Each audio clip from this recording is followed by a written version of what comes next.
Assalamualaikum warahmatullahi wabarakatuh. Saya Andi Nasita Nur Isla dengan NIM PO 714203191005 dengan kelas A, Prodi Sarjana Terapan. Saya akan memaparkan proposal penelitian dengan judul Analisis Pemeriksaan Jumlah Mycobacterium tuberculosis dengan metode TCM dan mikroskopis pada sputum penderita tuberkulosis. Nah, adapun di bab 1 itu, yang pertama itu latar belakang, yang kedua rumusan masalah, yang ketiga tujuan penelitian, dan yang keempat manfaat penelitian. Adapun latar belakangnya itu, tuberkulosis merupakan infeksi paru yang paling umum dengan 80% disebabkan oleh basil tahan asam atau BTA atau Mycobacterium tuberculosis. Nah, di Mycobacterium tuberculosis ditularkan melalui penderita tuberkulosis paru atau TB dengan BTA positif dan ditularkan ketika penderita batuk atau bersin. Pasien menyebarkan bakteri di udara dalam bentuk droplet nuklei. Sekali batuk menghasilkan sekitar 3.000 percikan dahak. Nah, tuberkulosis merupakan salah satu masalah kesehatan terpenting di Indonesia. Selain itu, Indonesia menempati urutan ketiga dunia dengan jumlah kasus tuberkulosis paru tertinggi setelah India dan China. Jumlah kasus tuberkulosis paru di Indonesia sekitar 5,8 kali lipat dari jumlah kasus tuberkulosis di Indonesia. Di dunia. Di Indonesia diperkirakan 528.000 infeksi tuberkulosis baru dan 91.000 kematian terhadap setiap tahunnya. DNA cair yang dicampur dengan reagen PCR kering kemudian dipindahkan ke tabung PCR untuk PCR waktu nyata dan dideteksi. Deteksi suspek koinfeksi HIV TB menggunakan GeneXpert MTB atau RIF. Banyak digunakan karena sensitivitasnya lebih tinggi untuk mendeteksi tuberkulosis dibandingkan dengan mikroskop.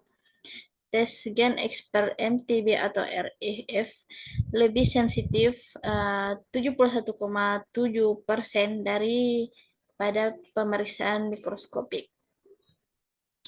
Adapun rumusan masalahnya itu bagaimanakah analisis pemeriksaan jumlah Mycobacterium tuberculosis dengan metode TCM dan mikroskopis pada sputum penderita tuberkulosis. Nah, adapun tujuan penelitiannya itu ada dua, yaitu tujuan umum dan tujuan khusus. Nah, di tujuan umum ini untuk mengetahui analisis pemeriksaan jumlah Mycobacterium tuberculosis dengan metode TCM dan mikroskopis pada sputum penderita tuberkulosis. Nah, yang kedua itu tujuan khususnya. Yang pertama, untuk mengetahui jumlah hasil pemeriksaan metode tes cepat molekuler atau TCM. Dan yang kedua itu untuk mengetahui jumlah hasil pemeriksaan mikroskopis pada sputum penderita tuberkulosis. Dan yang ketiga, untuk mengetahui perbandingan hasil jumlah pemeriksaan Mycobacterium tuberculosis dengan metode TCM tes cepat molekuler atau TCM dan mikroskopis. Adapun manfaat penelitian itu ada tiga, yaitu yang pertama bagi institusi dapat dijadikan sebagai literatur dalam menambah pengetahuan bagi mahasiswa atau mahasiswi Politeknik Kesehatan Kementerian Kesehatan Makassar, khususnya mahasiswa atau mahasiswi Prodi Teknologi Laboratorium Medis. Nah, yang kedua itu bagi tenaga kesehatan dapat dijadikan sebagai informasi dalam melakukan pemeriksaan terhadap pasien tuberkulosis berdasarkan hasil pemeriksaan metode TCM dan mikroskopis. Dan yang ketiga itu bagi penelitian dapat memperluas wawasan dan menambah pengetahuan serta menambah pengalaman bagi peneliti dalam melakukan pemeriksaan dibanding mikrobiologi. Nah, di bab 2 ini terdapat kerangka konseptual. Nah, di mana kerangka konseptual itu yang pertama itu ada bagiannya. Yang pertama penderita tuberkulosis, lalu Mycobacterium tuberculosis, kemudian pemeriksaan TB, Nah, ada dua itu gen expert dan mikroskopik. Dan yang terakhir itu hasilnya. Nah, yang di bab 3 itu, yang pertama itu jenis penelitian, yang kedua itu kerangka operasional, dan ketiga populasi, teknik pengambilan, dan sampel. Dan yang keempat itu variabel penelitian dan definisi operasional. Dan yang kelima itu bahan penelitian. Dan yang ketujuh, instrumen penelitian. Dan yang kedelapan, lokasi dan waktu penelitian. Dan kesembilan, prosedur penelitian dan pengumpulan data. Dan terakhir, analisis data.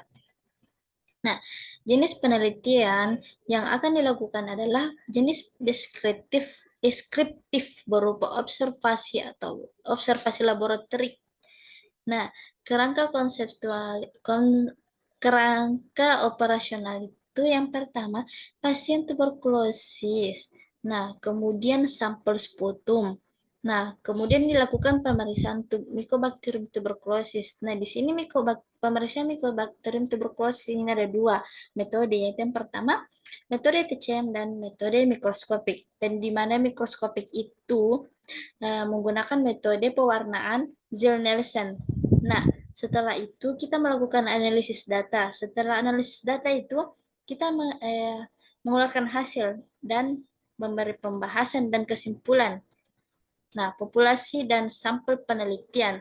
Nah, di mana nih populasi pasien tuberkulosis yang menjalani perawatan di Balai Besar Kesehatan Paru Masyarakat Makassar. Nah, yang kedua itu sampel. Sampel sputum pasien penderita tuberkulosis di Balai Besar Kesehatan Paru Masyarakat Makassar sebanyak 100 sampel. Nah, teknik pengambilan sampel yaitu menggunakan metode non-probability dengan teknik accidental sampling. Nah, variabel penelitian. Variabel penelitian ada dua, yaitu variabel independen dan variabel dependen. Nah, di mana variabel independen itu atau bebas, variabel independen ini berupa variabel bebas. Nah, di variabel independen ini ada pasien tuberkulosis. Nah, dan kemudian di variabel dependen di sini hasil pemeriksaan jumlah Mycobacterium tuberculosis dengan metode TCM dan mikroskopis. Nah, definisi operasional. Ada yang pertama itu pasien tuberkulosis. Pasien tuberkulosis atau TBC adalah suatu penyakit menular yang disebabkan oleh infeksi bakteri. Tuberkulosis biasanya menyerang paru-paru, tetapi juga dapat menyerang organ lain seperti ginjal, tulang belakang, dan otak. Nah, dan di kedua ini TCM. Nah, TCM atau gen expert adalah pemeriksaan molekuler secara otomatis untuk mendeteksi Mycobacterium tuberculosis dan sekaligus mendeteksi resistensi terhadap Mycobacterium tuberculosis terhadap rifampicin. Nah, yang ketiga itu mikroskopis metode Zell-Nielsen. Mikroskopis dengan metode Zell-Nielsen adalah bakteri tahan asam memiliki dinding sel tebal terdiri dari lapisan lilin dan asam lemak mikola. Artinya meski sudah dicuci dengan larutan asam alkohol 5%, tetap mengikat zat warna karbonfuksin. Nah, adapun bahan penelitian itu yang pertama karbonfuksin 1%, yang kedua asam alkohol atau hasil alkohol 3%, dan yang ketiga itu metilen blue 0,1%, dan yang keempat itu sampel reagen expert, dan yang keempat itu sampel sputum, dan yang kelima itu pipet steril. Nah, instrumen penelitian itu ada 8. Yang pertama itu alat gen expert. Nah, yang kedua mikroskop, yang ketiga Rax slide, dan yang keempat itu objek glass, yang kelima pipet tetes, yang keenam pinset, dan ketujuh lampu spiritus, dan yang kedelapan masker dan handscoon.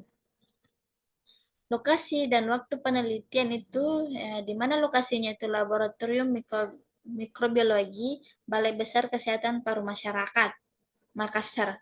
Nah, dan waktunya itu pada bulan Februari sampai Maret 2023.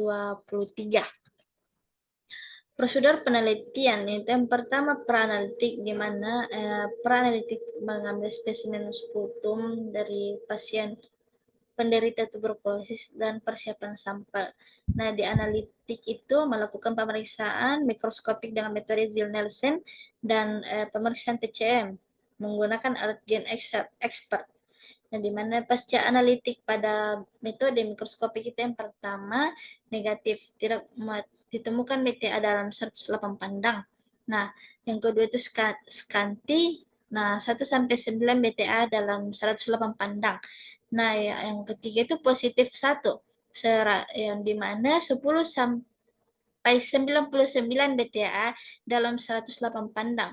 Nah, yang keempat itu positif 2. Nah, di mana hasilnya itu 1 sampai 10 BTA dalam 18 pandang, minimal 58 pandang.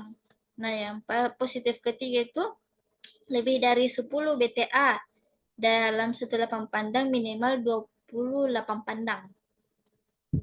Pengumpulan data. Nah, di mana pengumpulan data ini pada penelitian, pengumpulan data primer dan sekunder.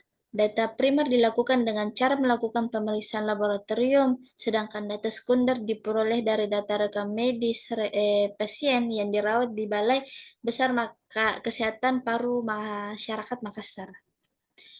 Nah, yang terakhir itu analisis data. Nah, di mana itu analisis data yang dihasilkan dibuat dalam bentuk tabel dan dinarasikan secara deskriptif. Nah, terima kasih itulah tadi pemaparan proposal penelitian saya. Saya akhiri. Assalamualaikum warahmatullahi wabarakatuh.